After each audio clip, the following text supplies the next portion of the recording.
Hi, I'm Adam Summer. You're listening to the Yerushalmi Talk podcast with the support of the Yeshivat Javar Yerushalayim in Har Nof, Jerusalem. This is chapter 4, Halacha 6, and we're going to get into the logical question of, hey, what happens if somebody's a poor person and they're in the field and then they want to acquire some peah for themselves and then also get some peah for their friend, their buddy. They have their friend back home and they want to pick some and take it to their friend. And that's what we're going to get in today. The other thing that's going to really be covered today in the sugya is a lot of stuff, a lot of basics about what is a kinyan for another person. In other words, how do you be an agent to go do some acquisition for another person? And we're going to get into a lot of basic topics, including gittin and slaves doing things, but it all comes back to cover up this whole idea of somebody acting as an agent to go acquire something for someone else. And in this case, what happens with Peah? Now we're going to look at the chosen mishpat to get what is the halacha lamaisa on this before we even get started. The Mishnah starts off and says, if one gathered Peah and said, behold, this produce is hereby acquired for so-and-so, the poor man. In other words, he's coming and he's picking up the produce. And by the way, that act of picking up the produce, that kinyan, that lifting, that's how ownership is acquired. And the person is performing the kinyan with the intent to acquire the peah not for himself, but on behalf of a specific poor person. In other words, he's not taking the peah for poor people at large and then go distribute it. No, he's saying, okay, I know this poor person, he's my friend, he's my neighbor, whatever, and it's this specific one. Now, this is going to cause a lot of topics because, hey, wait a second, everybody can come along and go collect peah for all of their friends. Then what? Again, we have this idea that has to be open competition. So is that really open competition? We have another idea that, hey, if peah is not acquired correctly, then, it's a form of stealing. Certainly the farmer can steal if it's not done right. We've been covering that the whole time. But what if the poor person himself is now playing a game? Well, isn't that stealing also? So we're gonna look at this next part of the Mishnah. Rabbi Eliezer says if he acquired it for that poor man, in other words, a specific one, for that poor man, and may not give it to anyone else. But the sages say he must give it to the first poor person. Now, let's see what this difference is between Rabbi Eliezer and the sages. Rabbi Eliezer's opinion is that the intended recipient acquires the peah by virtue of the gatherer's kinyan, even though the recipient did not appoint him as an agent, and he's unaware of the whole matter.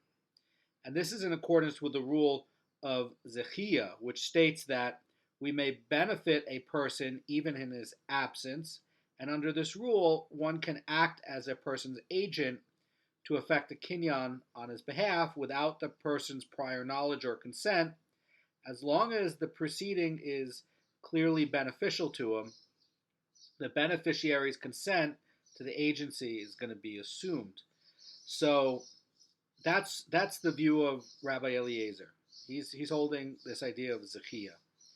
The sages, on the other hand, are saying that the kinyan on behalf of the poor person is totally ineffective, and that the produce must still be treated as peah. As such, the one who lifted it cannot save it for the poor man for whom he took it, but he must give it to the first poor person he encounters. And the Gemara is going to explain why the sages hold this principle of Zechiyah does not apply in this case. Very interesting. Basically, the Mishnah is implying that the person may not simply return the peah to the field from which he took it, so that any poor man may take it like all other peah, but rather he must hold on to it and give it to the first available poor person. So it's very interesting. The sages are saying, no, you can't just put it back to where it was. You've already picked it. But now they're saying, but it's still Peah. Now you got to go find a poor person. The first one you find, you got to give it to them. So we're going to look at the Chosen Mishpat in Safe 65 to help us to understand what is a Halacha Lamaisa and also what are the sages implying here. So you could look at it like ordinarily somebody may merely leave Peah until a poor person comes and takes it. But in our case, where the person lifted it illegally, he is considered like a thief and is obligated to return the theft. And this requires him to hold the Peah until he can give it to the first poor person he encounters. So the Chosen Mishpat is pointing out that this improper acquisition is actually considered like theft. And what does the thief have to do? He has to return it to the person who owns it. Now, he can't return it back to where it was because the sages are saying that it's already been picked. So they're saying that the first one that you come across, poor person, it belongs to them, because you can't reserve it for someone. You can't be like, oh, I'm going to give it to my neighbor. No, it's if you see a poor person, it belongs to them. So this is the way the Chosen Mishpat is saying that you're returning it back to this class of poor people who has theoretical ownership in the Peah. Now, if you were to give it to a specific poor person, you'd be violating that idea, according to what the Chosen Mishpat is saying. The sages are saying that you're not returning it back to this class of poor people. It's instead to an individual, and it has to belong, since it's still in the status of Peah, it still has to belong to this general class where it can be acquired by anyone. And that's why they're saying you have to return it back to them. Mishnah now is going to look at another law. It says that the lechet, the shchicha, and the peah of a non-Jew are subject to the requirement of tithes unless he declared them ownerless. So the lechet, the shchicha, and the peah are exempt from the tithing requirements. However, a non-Jew is not obligated to leave lechet, shchicha, and peah for the poor. If he left these gifts voluntarily, though, they are deemed to be personal gifts to the poor rather than actual, genuine halachic lechet, shchicha, and peah. And consequently, they do not assume this special tithe-exempt status that the Torah assigns to these dues. Now, produce grown on a non-Jewish farm in Eretz Yisrael is going to be subject to tithes, provided that the Jew acquires the produce and processes it into a finished product. Now, the Rambam in Hilchos Trumos, chapter 1, Halacha 11, he's saying that since the Gentiles, lechet, shchicha, and peah, do not assume tithing exempt status when the Jewish poor gather the raw produce and process it, the produce is subject to tithes, as is any other Gentile produce that a Jew acquires and processes. So, in this case, where he goes and he declares it to be ownerless, and he says, okay, this is going to be hefker, before it's actually processed, that's going to be exempt from tithes. Thus, where the Gentile owner, to declare his gleanings, forgot sheaves at the edge of the field, and he left them as ownerless, those are available to both poor and rich because they're open to anybody. The Pnei Moshe says when he designates them lechet, shchicha, and peah, which are reserved for the poor alone, they are not deemed to be ownerless, since the produce is neither hefker nor genuine lechet, or shchicha or peah. It remains subject to tithes. So, effectively, what the Pnei Moshe is pointing out here, that the Mishnah is saying that a non-Jew, his designation to take it and turn it into lechet, shchicha, and peah isn't really saying anything. It doesn't have the halachic status. And we know that the lechet, shchicha, and peah, d'oraita, are your land and your field. That's written in the Torah.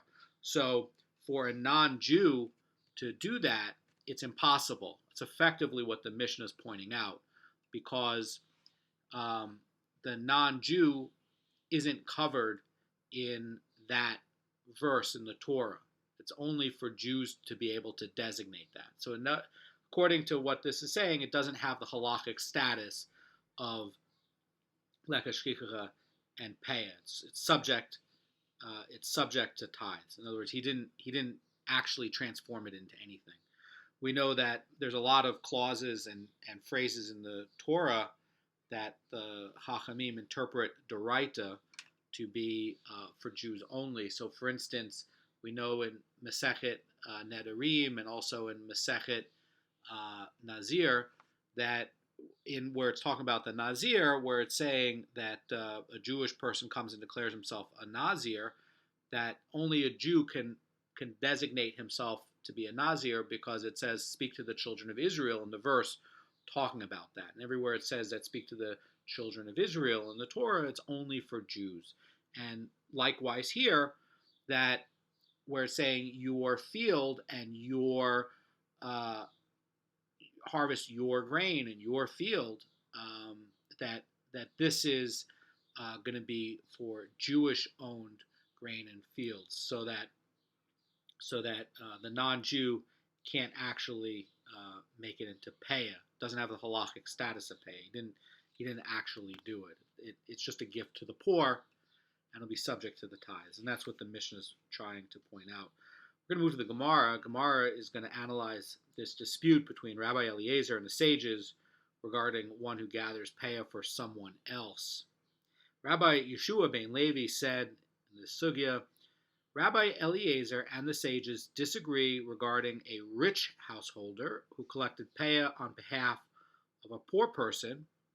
Rabbi Eliezer holds that although the rich man cannot take and acquire the peah for himself, he is able to acquire it for a poor person, a pauper, and the sages hold that since he is precluded from acquiring it for himself, he is unable to acquire it for a poor person. So let's take a look at what the Mara Fulda is saying about this. He's saying that the sages maintain that the principle of Zechiyah, which allows someone to act as another's unappointed agent in matters beneficial to him, is inapplicable in this case. For one of the conditions of agency is that the agent must be fit to involve himself in this matter on his own behalf. Only then can he act on another's behalf. For example, a Canaanite slave is ineligible to serve as an agent to effect divorce or kiddushin for a Jew, since he himself is not included in the law of divorce or kiddushin. We know that from Bavli and Gittin 23b. In other words, because the Canaanite himself is not included in the law of divorce and kiddushin, he himself is ineligible to go do it for himself. He can't even do it for himself. So in this case, says the Mara Fulda, since a rich person is unable to acquire a peah for himself, he is excluded from the law of peah acquisition, and thus ineligible to serve as an agent to perform the kinyan on behalf of a poor person. That makes a lot of sense. Rabbi Eliezer, on the other hand, maintains that a rich person is deemed to be included in the law of peah. And the Mara Fulda continues, and he says, because he is at least required to give the peah of his field to the poor. Although he cannot take any peah, the fact that he is in some way subject to the law of peah suffices to render him eligible to act as an agent in matters of peah. And since he has the ability to perform acquisitions in general, nothing stands in the way of performing the kinyan of peah on a pauper's behalf.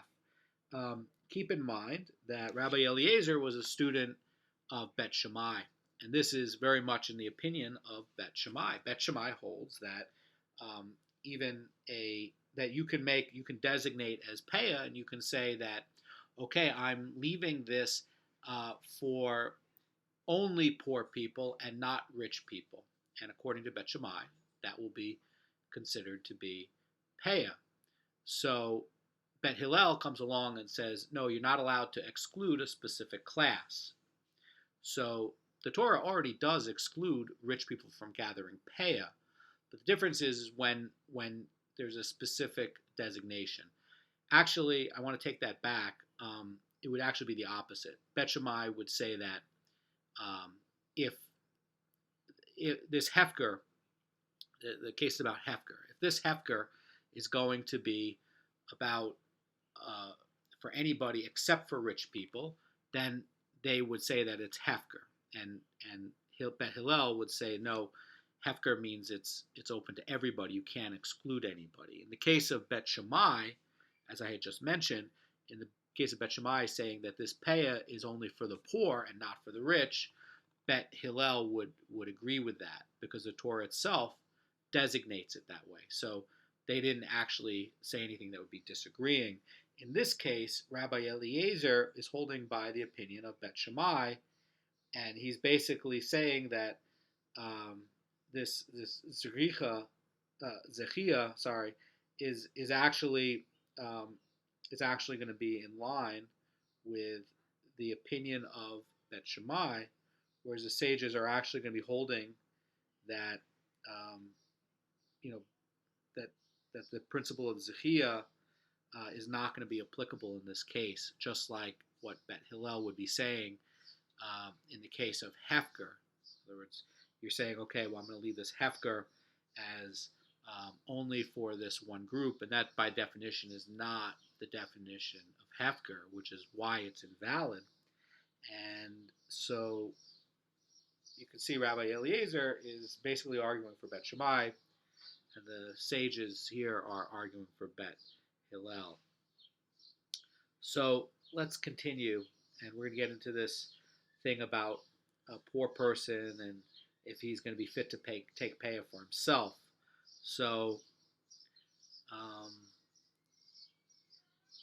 regarding a poor householder who collected Peah on behalf of a poor person, says the Sugya, all agree he is fit to take and acquire Peah himself. He acquires it on behalf of the poor person for whom he collected. So let's look at the Mara Fulda again on this for a little help. So a poor person, since he is fit to take Peah for himself, is certainly included in the law of Peah acquisition, and hence able to perform the kinyan for his fellow poor person, says the Mara Fulda. We're going to look at another comment by the Mara Fulda for this. Although the Yerushalmi cites only Rabbi Yeshua ben Levi's interpretation of the Mishnah, the Bavli in Baba Metzia and Gittin 11b cites another interpretation.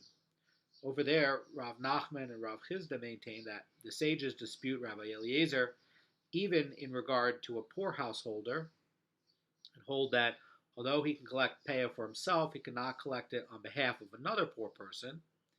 And their reasoning is that the principle of the Zechiyah entitles someone to act on his fellow's behalf only when this does not harm others, but not when it is to the detriment of others. For example, when a debtor has numerous creditors and doesn't have the money to pay them all, one may not seize payment on behalf of a specific creditor. So even though the seizer is included in the law of acquiring payments, he's not allowed to go take the payment to someone else. And because he would deprive the other creditors of their ability to collect, it's not allowed to do. So the Mara Fulda continues and says, similarly, since by collecting Peah on behalf of a specific poor person, one deprives other poor people of the ability to acquire that Peah. The principle of Zechiyah does not apply to Peah connection. Thus, the sages hold, says Amara Fulda, although a poor man is certainly included in the law of Peah acquisition, one poor man may not collect Peah on behalf of another. And as we saw in Chosin Mishpat, it's considered to be theft. Rabbi Yeshua ben Levi, however, is maintaining that this exclusion applies only in the case of creditors, but not in the case of Peah. For since each creditor holds a lien on the debtor's property, the seizure of that property on behalf of one creditor truly comes at the expense of the others, as it deprives them of their existing rights in the property. But in the case of Peah, it's different because none of the poor has any personal rights in the produce yet. And the one collecting it for a specific poor person deprives the others only of the potential to acquire the Peah in the future. And therefore, according to Rabbi Yeshua ben Levi, his collection of the Peah is not regarded as being to the detriment of others. And the principle of Zechiyah applies. And accordingly, the sages say that one poor person may collect Peah on behalf of another. So the Mara Fulda says that they dispute Rabbi Eliezer only whether a rich man can collect Peah on behalf of a poor person. The Ramban in Baba Metzia 10a has a different explanation, and just something to note here that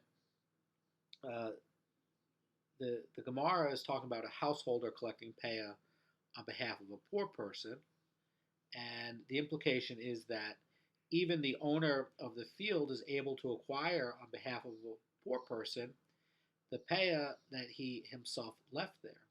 This, however, is a matter of controversy, and there's a lot of conflicting opinions about this, as we can see from just this sugya.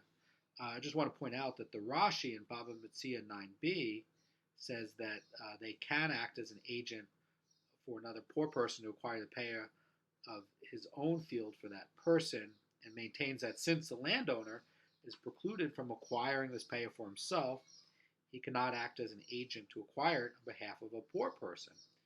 And one is able to acquire on behalf of a pauper only the Peah of someone else's field, which he could theoretically acquire for himself.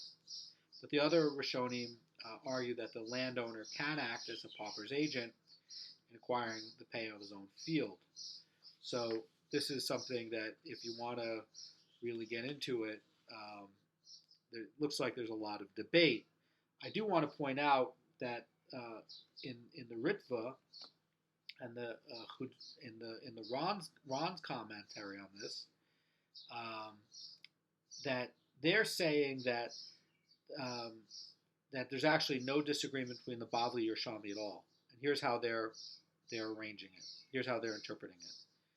They're saying that the Yerushalmi considers even the landowner eligible to collect the Peah on behalf of a poor person, and the Bavli looks like it disagrees, but they have an explanation that actually there's actually no disagreement, and you can check that out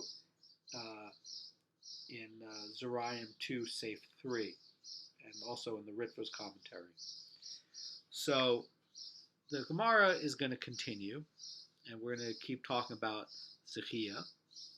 And the Gemara comments, Rabbi Zera said, Rabbi Lazar, Rabbi Yochanan, and Rabbi Yeshua ben Levi, the three of them said one and the same thing. They all said, in effect, that one can acquire an ownerless object for his fellow.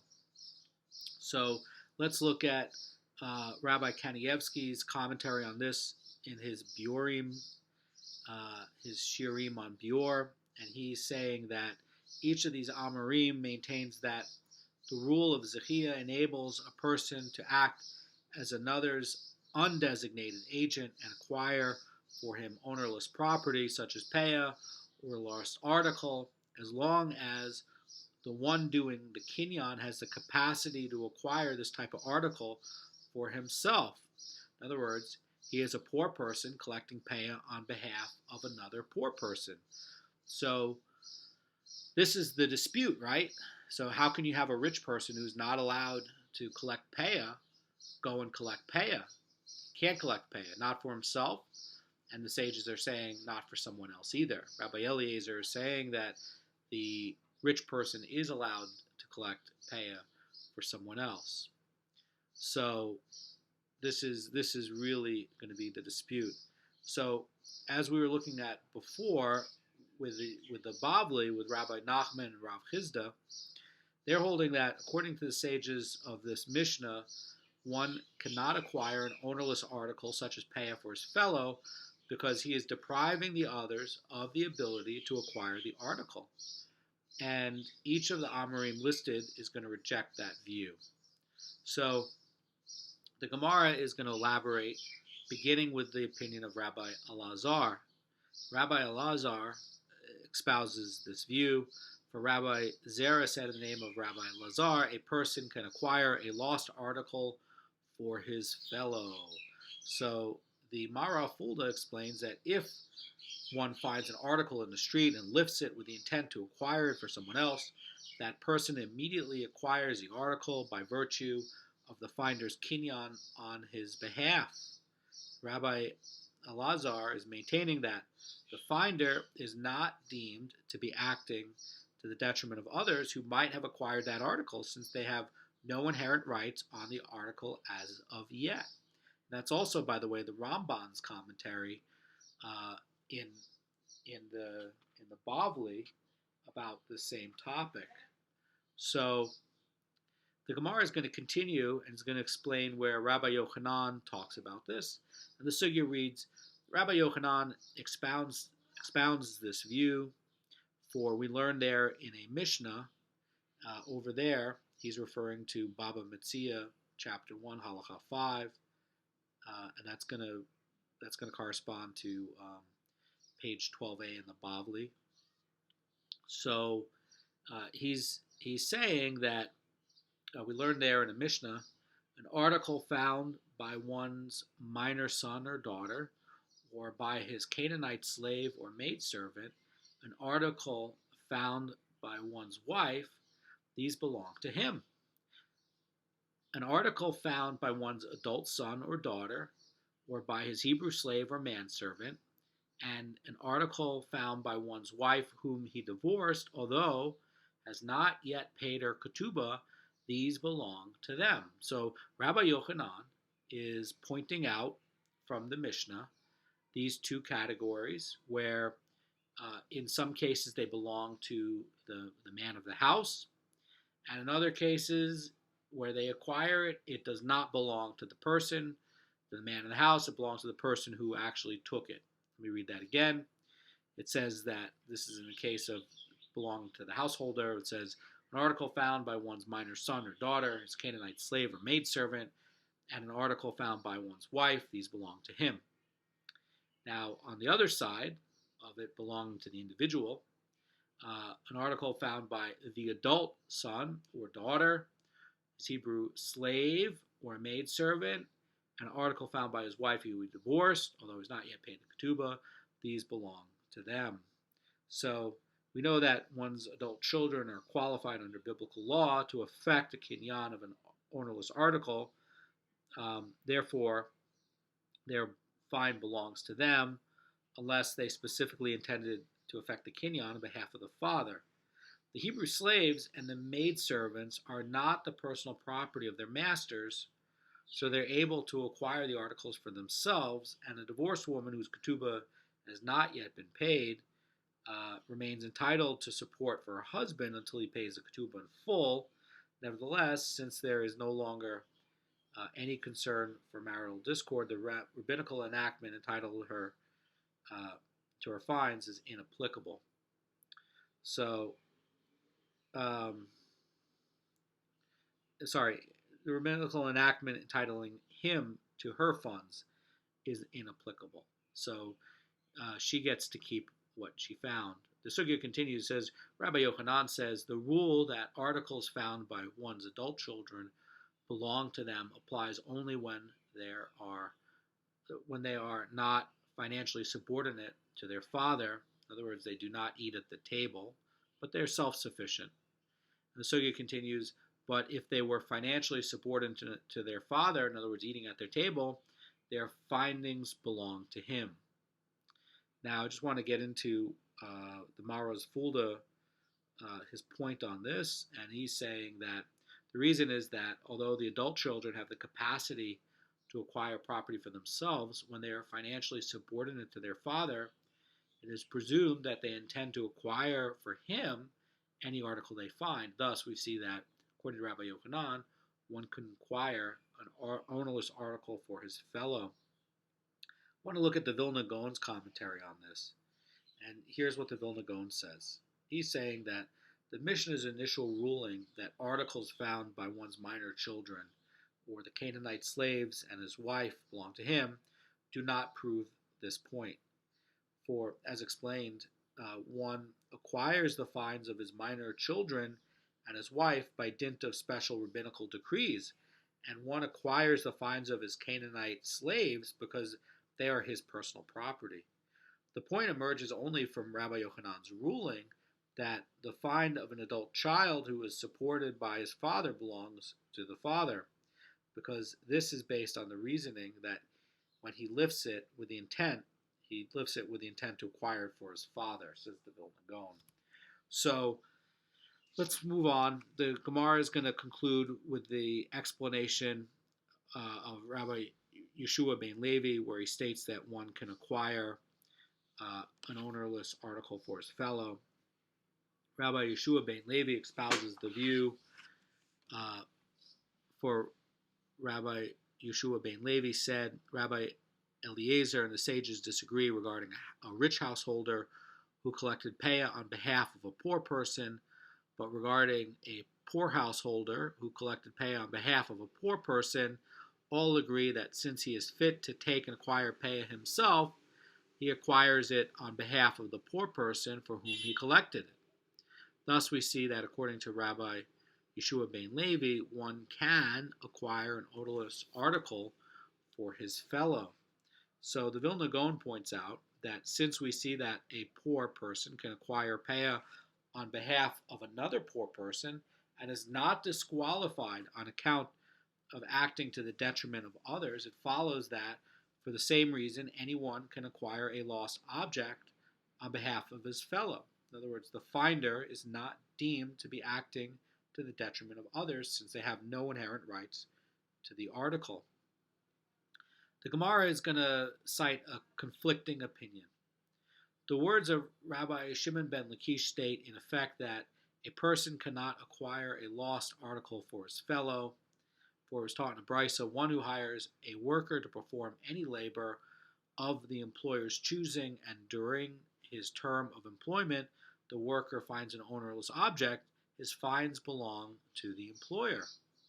So this basically can be inferred from the question raised by Rish Lakish that he disagrees with the opinion of these three Amorim. So effectively, let's look at the Rashi and Baba Metzia 10a, because that's really the parallel text here for what Rabbi Shimon ben Lakish's challenge is. So Rashi explains it like this. He says, since the term of the worker's employment do not specify a particular type of work, his job is construed to be whatever work he engages in during the hours of employment. Thus, even the work of retrieving a lost article is being done in the employ of the employer, and the fine therefore belongs to the employer. Rashi continues and he says, if, however, the worker is hired for a specific labor which does not include the task of picking up ownerless articles, his fines belong to him, since his act of retrieving the find was done as an independent laborer, not as a hired worker. The employer, however, may deduct from the worker's wages the time he spent procuring the find, since the worker was absent during that time from the job he was hired to do. So here's basically how the sugya continues, and basically what Rabbi Shimon ben Lakish's argument is. He says, and Rabbi Shimon ben Lakish asked, why is it the law that if the worker wishes to withdraw from his employment in the midst of his agreed upon term, he may withdraw, for he is not bound to the employer in the manner of a servant to his master. And you say that his fine belongs to the employer? So Rabbi Shimon ben Lakish considers it clear that since the worker is unlike a servant, he cannot acquire a fine for his employer, even though this is an intention. And clearly, it is the opinion of Rabbi Shimon ben Lakish that one cannot acquire an ownerless object on behalf of his fellow. So um, the Mara Fulda explains that Rish Lakish's argument is as follows. If the worker could not withdraw during his term of employment, then he would be considered the employer's hired possession during that term as much as a servant is the master's permanent possession. And just as a servant's hand is considered an extension of the master's hand, so that anything he acquires automatically belongs to the master, the worker's hand would be considered an extension of the employer's hand for the term of his employ. It would then be understandable that the worker's fine belongs to his employer. But since a worker actually can withdraw from employ even during the term of his labor, it emerges that he is not considered the employer's hired possession, and his hand is not considered an extension of the employer's hand. Thus, even if it is granted that the worker retrieves the fine as part of his job, how does the employer acquire it? So surely if the worker would give the fine to the employer, he could acquire it at that time, but the Mishnah teaches that the fine automatically belongs to the employer. So the Gemara is going to note that it is unnecessary to resort to an inference in order to ascertain Rabbi Shimon ben Lakish's opinion in this matter. Rabbi Yasa asks, what need is there to infer from this that which Rabbi Shimon ben Lakish said in reference to this Baraisa? Have we not heard that Rabbi Yaakov bar Acha said Rabbi Yochanan and Rabbi Shimon ben Lakish explicitly disagreed regarding this matter? For Rabbi Yochanan said that a person can acquire a lost article for his fellow, and Rish Lakish said that a person cannot acquire a lost article for his fellow. Thus, Rish Lakish is explicitly disagreeing with the three Amorim cited above, who hold that one can acquire an ownerless article for his fellow, is not a surprise. So, it should be noted that Rish Lakish must disagree with Rabbi Yeshua ben Levi's interpretation of the Mishnah, because he's being, included in this Baraisa. Rabbi Yeshua ben Levi explained that all Tanaim, including the sages, agree that a poor person householder may collect pay on behalf of another poor person, and they disagree only regarding a rich householder. And this would mean that all the Tanaim reject the view of Rish Lakish. Therefore, Rish Lakish interprets the Mishnah in the matter of Rav Nachman and Rav Chizda. And according to their approach of Rav Nachman and Rav Chizda, the sages hold that even a poor householder cannot collect Peah on behalf of another poor person because it is detrimental to the poor. Rish Lakish follows the sage's opinion, and he therefore states unequivocally that one cannot acquire a lost article on behalf of his fellow because this is detrimental to others. And according to the opinion of Rabbi Eliezer, in the Mishnah, a poor person can acquire Peah on behalf of another poor person, and it is obvious that one can acquire a lost article on behalf of his fellow. And we know that from Bavli Baba Metzia, page 10. So the case that we're talking about is going to be where Rish Lakish is actually holding by the view stated by Rav Nachman and Rav Chizda, and that this is really the point. So we know that he disagrees with Rabbi Yochanan.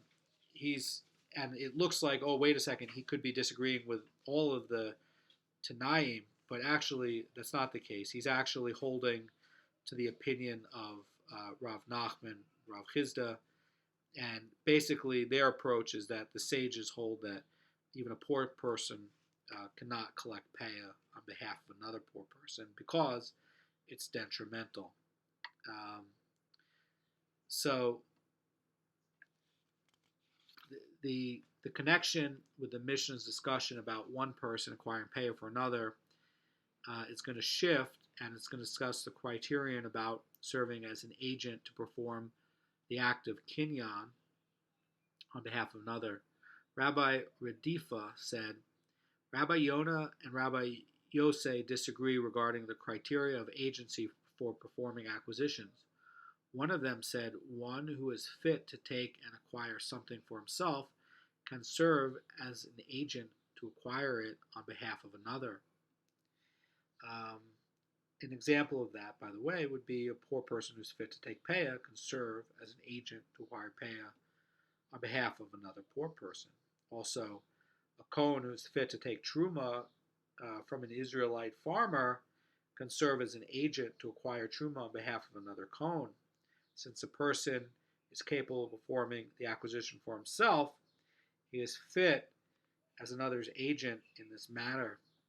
So the sugya continues and it says, and the other one said, one who is fit to give something can serve as an agent to acquire it for another. For example, a rich person who is fit to give Peah can serve as a poor person's agent to acquire Peah on his behalf. That's what this is implying. Similarly, an Israelite who is fit to give Truma to a Kohen can serve as an agent to acquire Truma from another Israelite on behalf of a Kohen, although he is unfit to perform the acquisition for himself. He is included in the laws of Peah and Truma, inasmuch as he is fit to give Peah to the poor or Truma to a Kohen, and therefore he is fit to serve as an agent, even to acquire it for the proper recipient. Just want to point out from the Rabbi Akiva, the Chidushay from Rabbi Akiva Eger, in the note from Gittin 62b, is saying that these two Amorim disagree as to how to interpret the rule that only one who is fit to involve himself in a matter on his own behalf is eligible to serve as another's agent in the matter. The first opinion understands that this is meaning that only one who is fit to perform a specific act for himself may perform it on behalf of another, and thus a poor man who can perform the act of acquiring Peah on his own behalf can also perform it on behalf of another poor person, but a rich man who cannot perform this act on his own behalf is ineligible to serve as a poor person's agent in the matter. The second opinion, however, maintains that anyone who is in some way included in a certain law can act as an agent in that matter. Only one who is completely excluded from a certain set of laws, like a Canaanite slave, with respect to divorce and kiddushin, is unfit to act as an agent. And as such, a rich person is included in the law of Peah, inasmuch as he gives Peah, he should serve as an agent even to acquire the Peah on behalf of the poor people. This is the note by Rabbi Akiva Eger. It's a very deep insight.